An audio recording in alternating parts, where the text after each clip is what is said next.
আমাদের দেশি brand recently তাদের নেক্সট জি সিরিজের বেশ কিছু ডিভাইস মার্কেটে লঞ্চ করে। এর মধ্যে এইটা একটা ডিভাইস, যা হলো ওয়ালটন নেক্সট জি N74। N74 মূলত একটা এন্ট্রি লেভেল প্রাইস পয়েন্টের স্মার্টফোন। দাম ধার্য করা হয়েছে 13,499 টাকা ইনক্লুডিং ভ্যাট। আর এই হচ্ছে ডিভাইস। ফোনটা হাতে নিয়ে আপনার কাছে একটু বাল্কি ফিল হতে পারে, কারণ ফোনটার থিকনেসটা একটু বেশি মনে হয়েছে, যা এই সময় খুব একটা দেখা যায় না। আগের দিনে একটু মোটা মোটা ফোন পাওয়া যেত, বাট এই ফোনটা একটু বেশি মোটা মনে হচ্ছে এখনকার তুলনায়। প্রয়োজনীয় পোর্টস অ্যান্ড বাটন আমরা সব কিছুই দেখছি, তবে সেকেন্ডারি নয়েজ ক্যান্সেলেশন মাইকটা নেই, এটার জন্য কমপ্লেন থাকবেই। এমনকি এ সময় দাঁড়িয়ে অনেক ভালো ভালো ব্র্যান্ডের 20,000 টাকার ডিভাইস, 20,000 টাকার আশেপাশের ডিভাইসে আমরা সেকেন্ডারি নয়েজ ক্যান্সেলেশন মাইকটা দেখি না। অন্যদিকে এই জিনিসটা হলো একটা স্মার্টফোন বা যে কোনো একটা ফোনের বেসিক নিডসের মতো। মানে আমি যখন কথা বলবো অপর প্রান্তের ব্যক্তি যাতে একটা ক্লিয়ার সাউন্ড পায়, নয়েজ টয়েজ নিয়ে ঝামেলা না পায়। সো এই ব্যাপারগুলোর দিকে খেয়াল রাখা উচিত। আর ফোনটা এমনিতে মনে হচ্ছে বেশ শক্তপোক্ত টাইপের।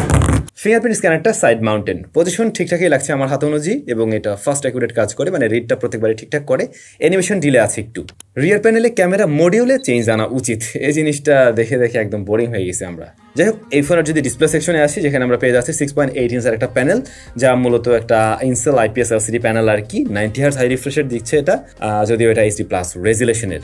আর এখানে আমরা ওয়াটার ড্রপ নচটা দিচ্ছি। এই জিনিসটাও একদমই বেমানান যখন কিনা আপনি 2024-এর একদম শেষ ভাগে পৌঁছে যান। পাঁচল কাটার দিয়ে আসলে এটা আরো বেশি সুন্দর লাগতো। Touch sampling rate 180 hertz. ডিসপ্লেটা কাছ থেকে দেখতে গেলে আপনি শার্পনেসের ঘাটতি ফিল করবেন, বা মনে হবে যে রেজুলেশন কম আছে। মোটামুটি দূর থেকে ওকিস টাইপের একটা রেজাল্ট দেয়। আর ইনডোরে ব্রাইটনেস জনিত কোনো সমস্যা নেই, বাট আউটডোরে হেভি লাইটিং কন্ডিশনে সানলাইটে আর কি কিছুটা স্ট্রাগল করতে দেখবেন। ডিসপ্লে টাচ রেসপন্স মোটামুটি ঠিকঠাকই আছে। বাজেট ফোনগুলোর আসলে ইউআই বলেন, তারপরে পারফরমেন্স মানে প্রসেসরের কারণেই এমনিতেই একটু ডিলে মনে হয়, ওই বিষয়টা ফিল করবেন। বাট ডিসপ্লের টাচে কোনো মিস করছে না, প্রতিবারই ঠিকভাবে কাজ করছে। কোনো ধরনের শিফটিং আমি দেখছি না। লোয়ার সিনটা একটু চোখে লাগার মতো বেশি মোটা আর কি লাগতে পারে। তবে ওয়ালটন এই ডিসপ্লেতে কোনো ধরনের প্রোটেকশন দিয়েছে কিনা এই ব্যাপারটা শিওর না। আপনারা অবশ্যই গ্লাস প্রোটেক্টরটি ব্যবহার করবেন। ফোনের ডিসপ্লে নিয়ে কমপ্লেন আমার ওটাই, ডিসপ্লের ব্রাইটনেস আরেকটু দরকার ছিল এবং পাঁচল কাটার দরকার ছিল। পারফরমেন্স সেকশনে এই স্মার্টফোনটা রান করতে দেখছি আমরা DDoS উইথ অ্যান্ড্রয়েড 14।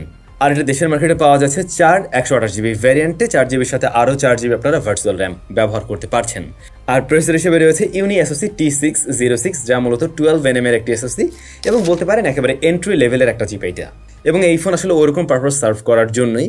আপনি ধরুন একদম অ্যান্ড্রয়েডের প্রথম ইউজার, অথবা সেকেন্ডারি ডিভাইস ব্যবহার করছেন, সিনিয়র সিটিজেনরা হতে পারে, অথবা জাস্ট একটা মোটামুটি অ্যান্ড্রয়েড ফোন মানে রেগুলার টাস্ক সামলানোর মতো হলে হয়, সে সমস্ত কাজ হ্যান্ডেল করতে পারে। তবে অবশ্যই এন্ট্রি লেভেল স্মার্টফোনগুলোর মতো এখানে কিন্তু কিছুটা ডিলে লক্ষ্য করবেন। যখন আপনি একটা অ্যাপ থেকে এই যে আর একটা অ্যাপে সুইচ করবেন, দেখবেন যে অ্যাপ ওপেন করতে একটু সময় নিচ্ছে, রান করতে একটু সময় নিচ্ছে, প্রত্যেকটা জায়গায় অ্যানিমেশনটা একদম খুব স্মুথলি প্রেজেন্ট করতে পারছে না। এই বিষয়গুলো নোটিসেবল ছিল। তবে কখনো হ্যাং করে বসে আছে এরকমটা কিন্তু আমি পাইনি এই ফোনটা এখন পর্যন্ত ব্যবহার করতে গিয়ে। আর এই ফোন আসলে খুব আহামরি প্রেশার দেওয়ার মতো কিছু নেই, যে কারণে খুব আহামরি গরমও হয় না, হালকা ওয়ার্ম হয়। হেভি ইন্টারনেট ব্যবহার করছেন অথবা লং টাইম আপনি ভিডিও দেখছেন, ওয়াইফাইয়ের ক্ষেত্রে খুব একটা গরম হয় না। যদিও আপনি এটাতে ডাটা কানেকশন ব্যবহার করতে থাকেন, ভিডিও টিডিও দেখেন, যদি নেট এরিয়া ভালো না থাকে আপনার এরিয়াতে আর কি, তখন দেখবেন যে এটা মোটামুটি ওয়ার্ম হচ্ছে আর কি। আর র্যাম ম্যানেজমেন্টটা আরেকটু বেটার করতে পারতো। এমনিতেও 4GB র্যাম খুব বেশি না, যেটা একটু কমই মনে হয়েছে।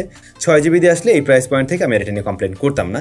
তো এখানে আপনি অ্যাট এ টাইম অনেকগুলো অ্যাপ্লিকেশন নিয়ে কিন্তু কাজ করতে পারবেন না। 4-5টা অ্যাপ্লিকেশন যদি হয় মোটামুটি লাইট, সেক্ষেত্রে ওগুলো ইউজ করতে প্যারা হচ্ছে না। বাট ভারী অ্যাপ্লিকেশনগুলো হলে অনেক সময় দেখতে পারেন যে ক্র্যাশ করছে, হয়তো যেটা একটু আগে ওপেন করছিলেন। বাট একটা জায়গায় ভালো আছে, UFS 2.2 স্টোরেজ টাইপ হওয়াতে eMMCর তুলনায় এটা বেটার রেজাল্ট দিচ্ছে। রিড রাইট স্পিড দেখে হয়তো একটা আইডিয়া করছেন আর কি।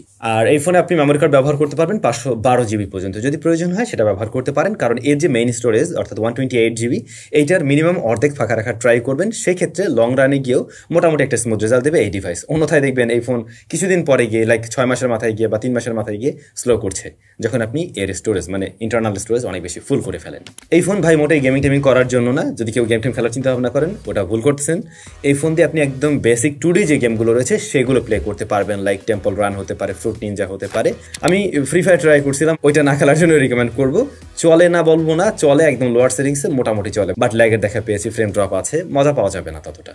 এছাড়া এই ফোনে আবার নেই কিন্তু জাইরোস্কোপ সেন্সর, তো ওইটা যে সমস্ত গেমগুলোতে প্রয়োজন হয় সেখানে কিন্তু কাজ করছে না। এছাড়াও অনেক অ্যাপের ক্ষেত্রেও দরকার হয়, সো জাইরোস্কোপ সেন্সরটা আসলে থাকা উচিত ছিল। দ্বিতীয় এটাই বলবো, এই স্মার্টফোনের পারফরমেন্স হলো কি একেবারে এন্ট্রি লেভেলের বেসিক পারফরমেন্স ডেলিভার করতে পারে। তবে ভালো বিষয়, কিছু কিছু জায়গায় ওরা সরাসরি গুগলের অ্যাপ ব্যবহার করছে, যার ফলে ওই যে মানে হেভি লোড পড়ছে না ফোনের উপরে, ওই সমস্ত অ্যাপগুলো মোটামুটি ফাস্টাই রান করছে। যেমন ধরুন এই যে ফটো অ্যাপ। ফটো অ্যাপের প্রসঙ্গে যেহেতু চলে আসলাম, ক্যামেরা নিয়ে বলা উচিত। এই স্মার্টফোনের রিয়ারের যে মেইন শুটার সেটা হলো 50 মেগাপিক্সেল। এর পরবর্তী শুটারগুলো হচ্ছে হচ্ছে গিয়ে সহকারী সেন্সর আপনারা জানেন, আর ফ্রন্ট ফেসিং ক্যামেরা হচ্ছে গিয়ে 8 মেগাপিক্সেলের। ছবিগুলোতে আরেকটু প্রাণ থাকতে পারতো, আই মিন আরেকটু ক্রিস্প, আরেকটু কালারফুল ভাইব্রেন্ট টাইপের ছবি হলে বোধহয় আরো বেশি ভালো লাগতো। কেমন যেন একটু মানে হালকা ওয়াশড আউট টাইপের লাগছে, খুব একটা ওরকম চোখে লাগার মতো মনে হচ্ছিল না আর কি। পাশাপাশি ডাইনামিক রেঞ্জের বড়সড় একটা অভাব রয়েছে এখানে। এছাড়াও এই ছবিগুলো যদি একটু জুম করে দেখেন তাহলে ডিটেলের অভাব বোধ করবেন। এক্সপোজার ব্যালেন্স করতে গিয়ে হিমশিম খায় যদি আপনি ছবি তোলার সময় হেভি কোনো এক্সপোজার এরিয়া চলে আসে। তবে ব্যালেন্স লাইটে তুলতে পারলে চলনসই ছবি এর থেকে বের করতে পারবেন। পরবর্তীতে একটু টুইক করে নিলে আরেকটু বেটার আউটপুট বের করা সম্ভব। আর এই ধরনের ফোনগুলো নাইট মোডে খুব একটা ভালো রেজাল্ট দেয় না, সেটা বরাবরই আপনারা জানেন। এর রেজাল্ট দেখে হয়তো তা বুঝতে পারছেন। পোর্ট্রেট মোড আছে 1x আপনি ছবি তুলতে পারবেন। পোর্ট্রেট মোডে এজ ডিটেকশন মাঝে মধ্যে মিসম্যাচ করবে, সেটা খুব স্বাভাবিক হিসেবে আমি মেনে নিচ্ছি। তবে ব্যাকগ্রাউন্ড ব্লারনেসটা আমার কাছে আর্টিফিশিয়াল লাগছে অনেকটাই, আর ছবিও কিছুটা সফট লাগছে আর কি। ফ্রন্ট ফেসিং ক্যামেরাটা একটু ওয়ার্মের দিকে নিয়ে টোন দেয়, আবার ইনডোর এরিয়াতে বা লো লাইটের এরিয়াতে অনেকটা সফট করে। তবে আউটডোরে যদি তোলেন মানে মোটামুটি ডে লাইট ভালোই থাকে, তখন শার্পনেস ডিটেল ওকেশ টাইপের পাওয়া যাচ্ছে আর কি। ভিডিও করা যায় 1080p 30 fps এ, একদমই অ্যাভারেজ টাইপের একটা রেজাল্ট দিচ্ছে এর ভিডিও। স্পিকার সিঙ্গেল, যদিও এটা বেশ লাউড, বটম ফায়ারিং। তবে একদম ফুল ভলিউমে গেলে দু একটা সাউন্ড একটু ডিস্ট্রেশন দেয়, একটু কমিয়ে রাখলে আপনি বেটার আউটপুট বের করতে পারবেন। অন্যদিকে এই ফোনের ইয়ারপিসের সাউন্ড আবার ঠিকঠাক পেয়েছি। নেটওয়ার্ক রিসিপশন ভালো, ওই জায়গায় কোনো প্রবলেম পাওয়া যায়নি। ব্যাটারি আছে 5000 mAh এবং 10 ওয়াটের চার্জিং সিস্টেম। চার্জারটা নিয়ে কমপ্লেন থাকবে, অ্যাটলিস্ট 18 ওয়াট দেওয়া উচিত ছিল এই সময় দাঁড়িয়ে। বাট ব্যাটারি ব্যাকআপ ভালো, একবার চার্জ করতে পারলে এই ফোন 1 দিন প্লাস ব্যবহার করতে পারবেন। আমাদের টেস্টিংয়েই আমরা দেখছিলাম প্রায় 9 ঘন্টার কাছাকাছি এসওটি দিচ্ছে, যেটা মোটেই কম না। সব মিলে এই ছিল ওয়ালটন নেক্সি N74, যেখানে কিছু কিছু জায়গায় অবশ্যই ইমপ্রুভমেন্টের সুযোগ ছিল। দেশি ব্র্যান্ড, হ্যাঁ তাদের প্রতি আমাদের ভালোবাসা আছে, বাট তাদেরও আমাদের প্রতি ভালোবাসা দেখানো উচিত এবং দাম অনুযায়ী সেই রকমভাবেই কম্পো তৈরি করা উচিত। কি মনে করেন? সবাই ভালো থাকবেন, অনেক বেশি ভালো।